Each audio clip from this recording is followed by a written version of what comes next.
This is my beautiful wife, Tara. And we wanted to just say a few words about a person who's like family for us. In a letter written by the Apostle Paul to the Corinthian church,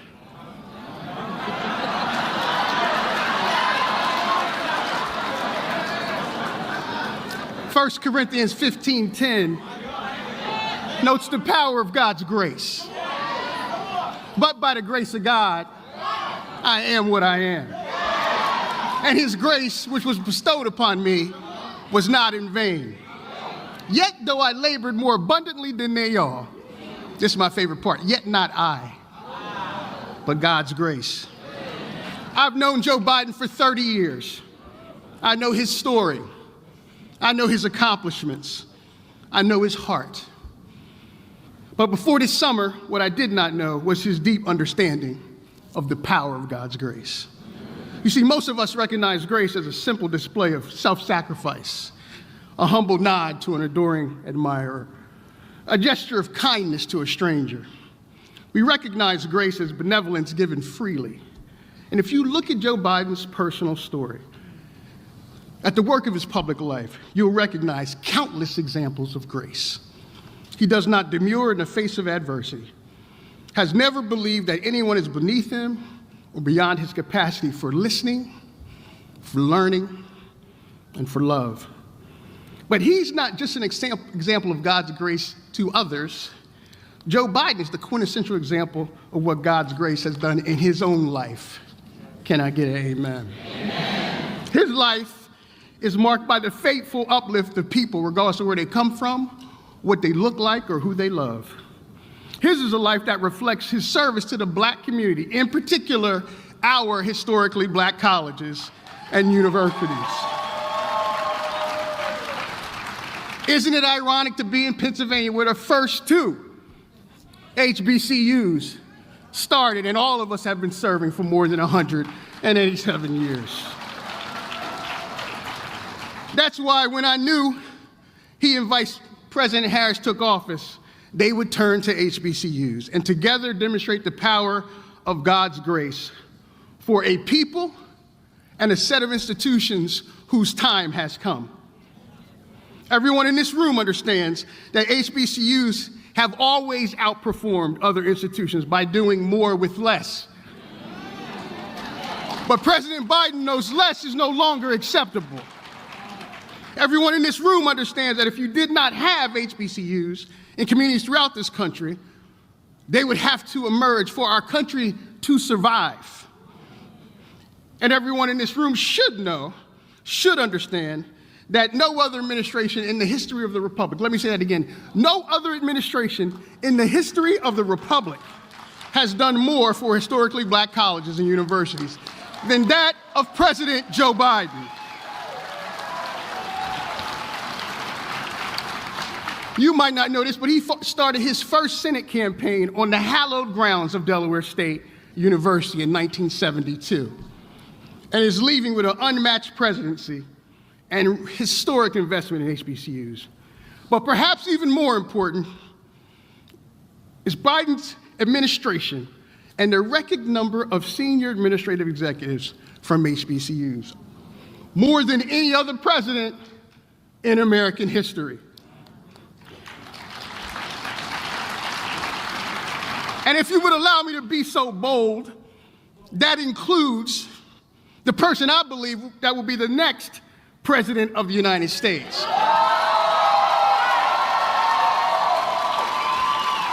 Can I talk about it for a little bit? Howard University graduate, Alpha Kappa Alpha Sorority Incorporated member, prosecutor, senator, wife, cook, and bonus mom of the highest order, the Vice President of the United States, Kamala Harris.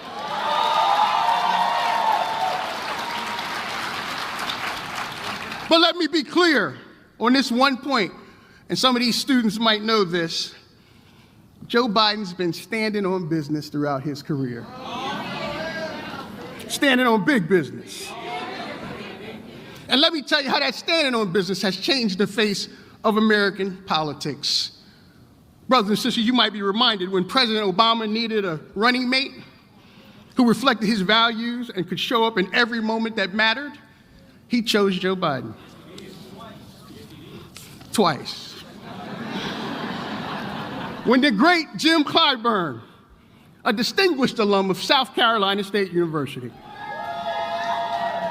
spoke up from his beloved South Carolina in February 2020 and asked us to consider his choice for President of the United States. He simply said, "We know Joe Biden, and Joe Biden knows us." And when Joe Biden secured the Democratic nomination for the president, he chose Kamala Harris, the first black woman to serve in that role.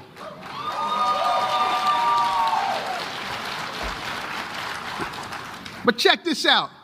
When he decided to put country over all else, he stopped all the hand-wringing and emphatically pointed to Vice President Harris as our leader into the next generation of American greatness. My friends, some historians will say Joe Biden's tenure as president will be looked upon as one of the most consequential of our time. They're right. Others will say no moment will rival the one in late July when he moved with Herculean grace. They're right too. Joe Biden is love of country. He's love of the possibilities found in America, whose best days are forever in front of her. And our community has borne witness. We recognize and testify to his grace. Yet do I labor more abundantly than they all.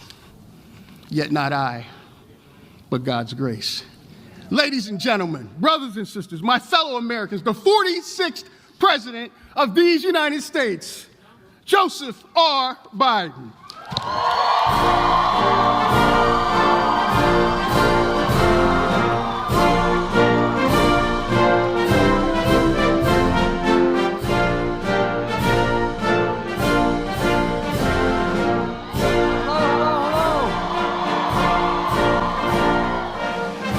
Thank you. Please have a seat.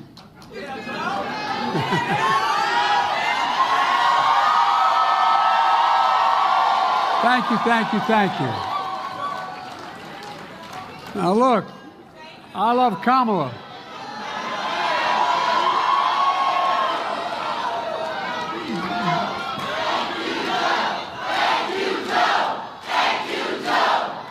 Thank you all. As the saying goes, you all brung me to the dance. Folks, I want to get something straight at the outset. I love Kamala. But Delaware State's the best HBCU in America.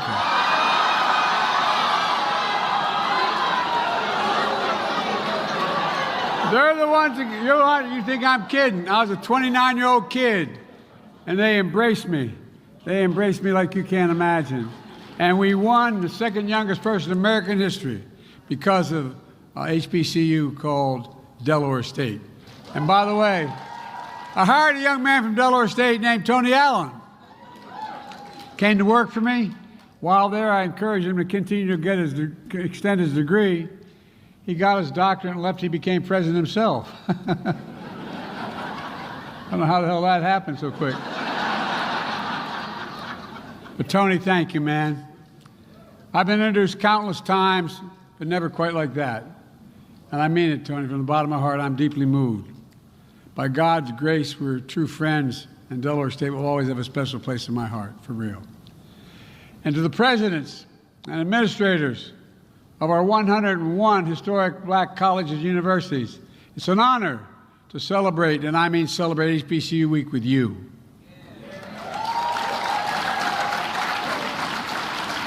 Before I begin, I want to make a quick reference the attempted assassination against our former president in Florida yesterday.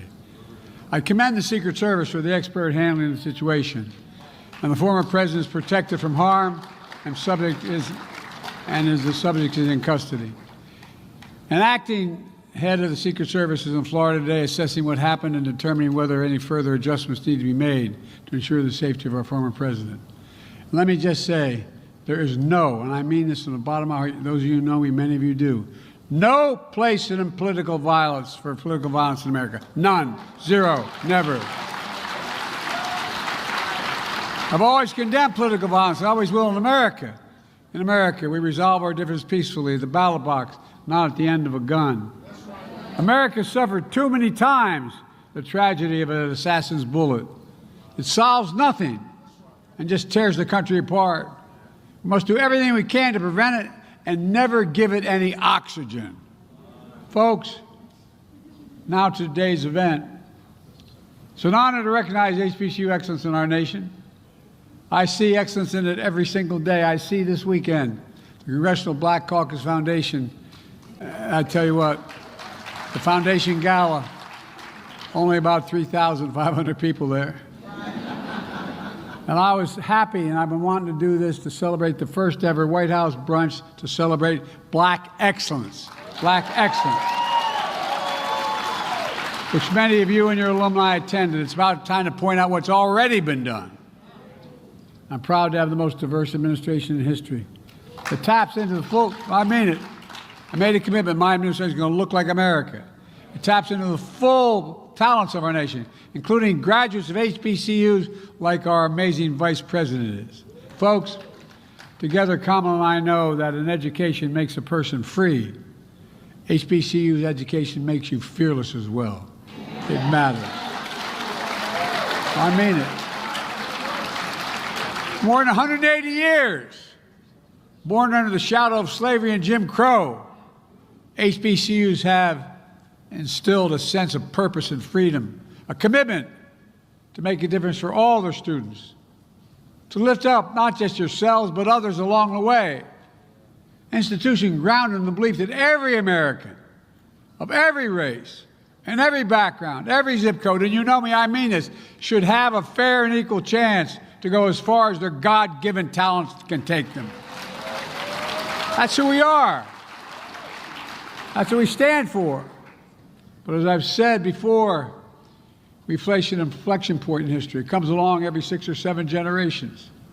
One of those rare moments in our history when the decisions we make now, right now, are going to determine the fate of our nation and the world for the next decades, for 6, 7 decades to come, and I mean it. When I wasn't going to run for president after my son died coming back from Iraq, I decided that I was going to write another book. I was going to write a book about the inflection points in world history, how it changed history, going all the way back to dealing with the printing press and how it's changed everything. But look, we're still in the battle. We're still in the battle for the very soul of America. In 2020, I ran, and I give you my word, this was the reason. I ran to redeem the soul of America and restore decency and dignity to the office of the presidency. I ran to rebuild and expand the backbone of America, the middle class. And I ran to unite the country, remind ourselves that we can do anything we want to do when we do it together. 4 years later, we made incredible progress because Kamala and I kept our commitment to you to ensure that all our students and all of our colleges and universities should be able to succeed. That's why I signed an executive order reestablishing the White House initiative on HBCUs after my predecessor allowed it to lapse. Thank you, Dr. Trent, for leading it. I can't see you out there, but I'm sure you're there. Thank you, Tony and Dr. Glover, for leading my presidential board on HBCUs. I'm also proud to lead the first administration in history to have a working group from the Divine Nine in the White House.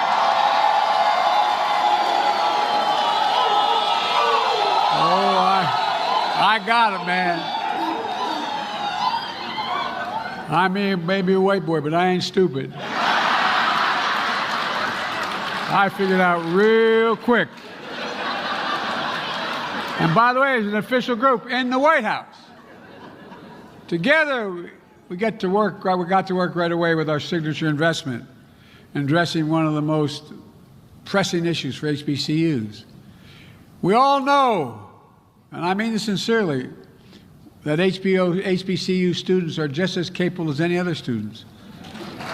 No, but HBCUs don't have the endowments like many other colleges and universities. that are able to fund research labs, improve campus infrastructure, and so much more. That's why I'm proud to be delivering on a record $17 billion. $17 billion for HBCUs, the most ever any administration has ever committed.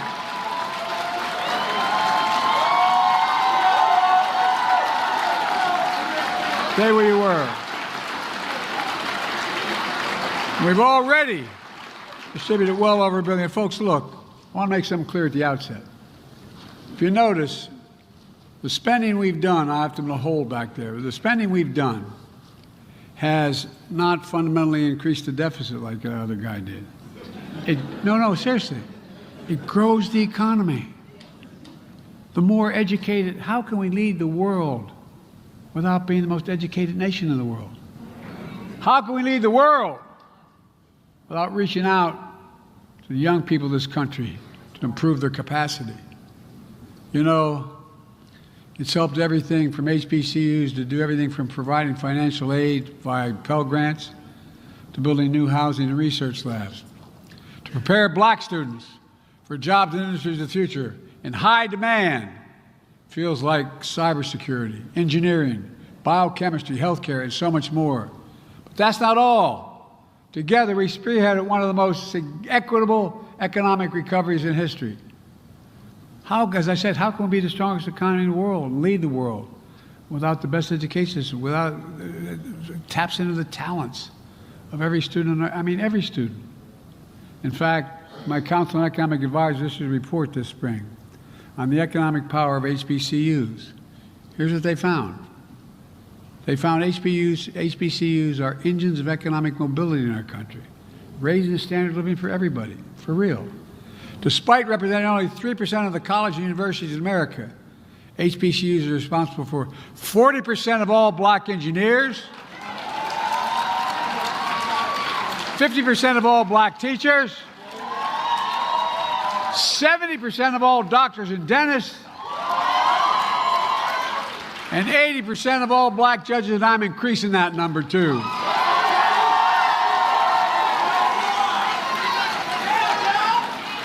But that's not all. My CHIPS and Science Act, which I was committed to, finally got it done. We ensure we create more hubs of innovation at HBCUs, create pathways to develop more researchers, and grow a diverse semiconductor workforce here at home. For example, I was in New York where I announced a significant CHIPS investment with Micron, a leading semiconductor company that parented and partnered with Norfolk State University to build a 6,000 square foot high-tech facility for students and other researchers. My National Science Foundation just awarded $2 million to Clark Atlanta University to support their work in the HBCU CHIPS network, fueling semiconductor research and development, and a workforce capacity at HBCUs. This is in addition to last week's announcement of $10.5 million for National Science Foundation grants to facilitate STEM research at more than a dozen HBCUs, including Central State University, a project to build a semiconductor R&D capacity. I'm also excited to announce that 4 HBCUs, Fort Valley State University, Rust College, Savannah State University, and Shaw University, are receiving additional critical funding to boost their STEM programs, prepare their students for these incredible opportunities. And moving forward, I've encouraged semiconductor companies to continue to create and expand partnerships with HBCUs as they invest in American manufacturing. And Vice President Harris and the National Space Council she leads are ensuring the federal government, industry partner, and HBCUs collaborate in opportunities for space-related technology and innovation, the future. And folks, my Office of Science and Technology Policy is developing and sharing the best approaches across the entire government, how to expand STEM research and investments in HBCUs. In addition, my administration continues to diversify the federal workforce, starting by opening doors of opportunity like the HBCU Scholar Program that celebrates its 10th anniversary. I want to congratulate the 2024 cohorts of scholars, the largest cohort, all of whom are with us. Stand up if you're here. All right.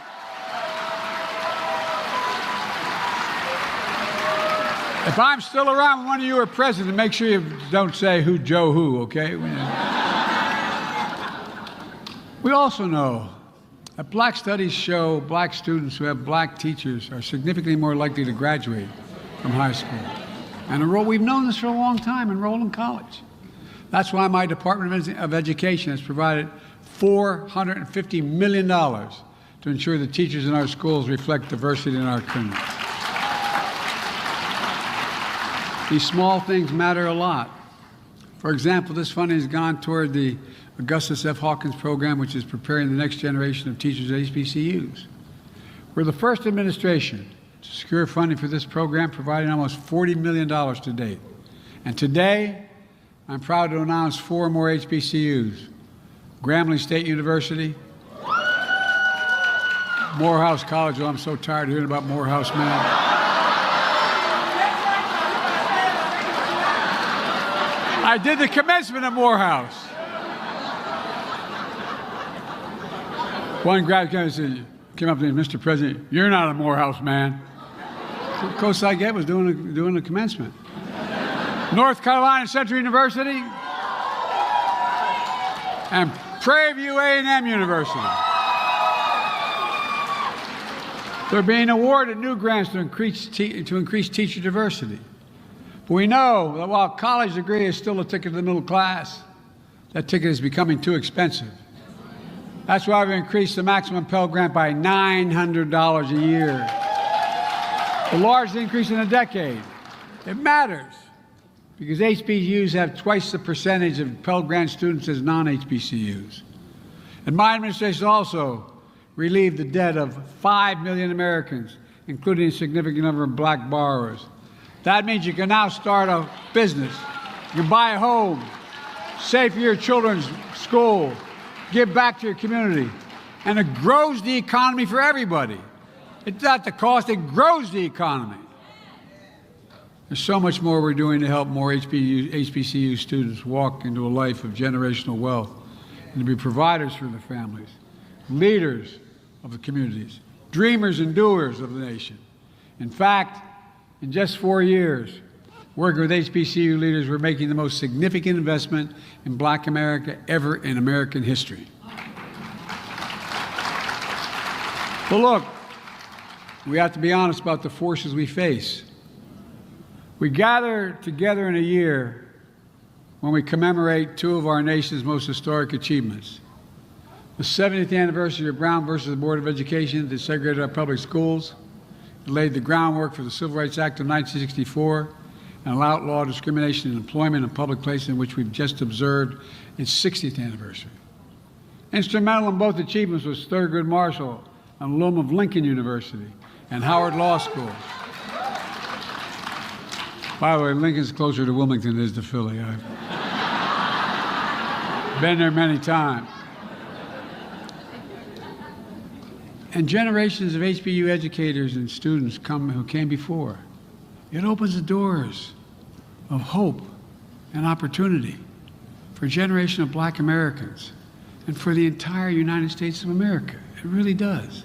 But today, affirmative action and the values of diversity, equity, and inclusion are under attack like not long since I started as a young civil rights guy. Books are being banned. History is being erased. HBCUs have received bomb threats. And right now, lies and hate are being spread about Haitian Americans in Ohio. It's wrong. It's simply wrong. And it must stop. There are those who want a country for some of us, but not for all of us.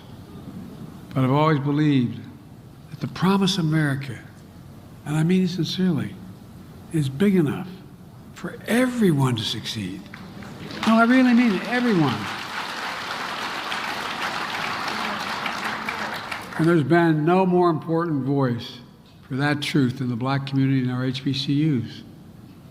That's what I see in your students. Future doctors and researchers, curing cancer, artists shaping our culture, fearless journalists and intellectuals challenging convention, preachers and advocates inspiring us all. You prove that Black history is American history. It is American history. And Black excellence is American excellence.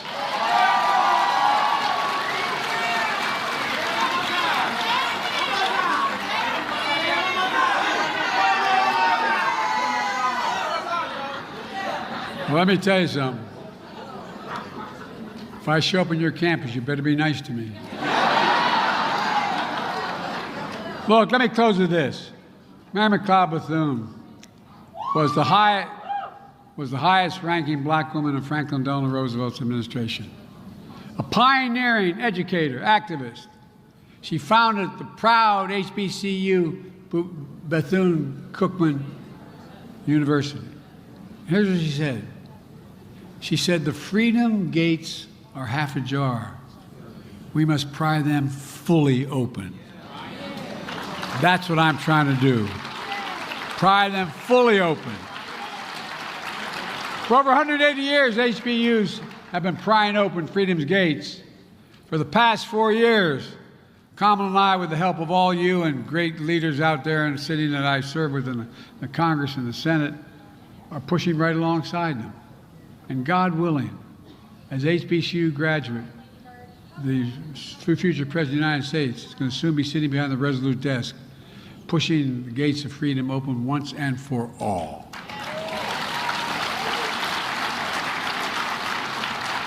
Folks, you've probably heard me say this before. We just have to remember who the hell we are.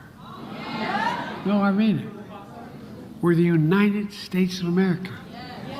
There is nothing beyond our capacity when we act together. Nothing, nothing, nothing. We're the only nation in history that's come out of every crisis stronger than we went in. That's because of you, because of all of us. We're a diverse nation. Therein lies our strength when we unite. So God bless you all, and may God protect our troops. Thank you, thank you, thank you.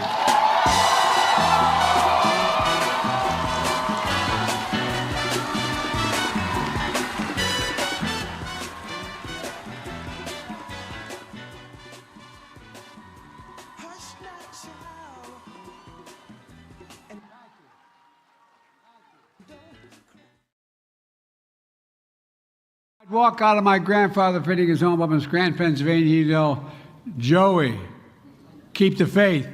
And my grandmother would yell, "No, Joey, spread it. Go spread the faith." Your folks might understand.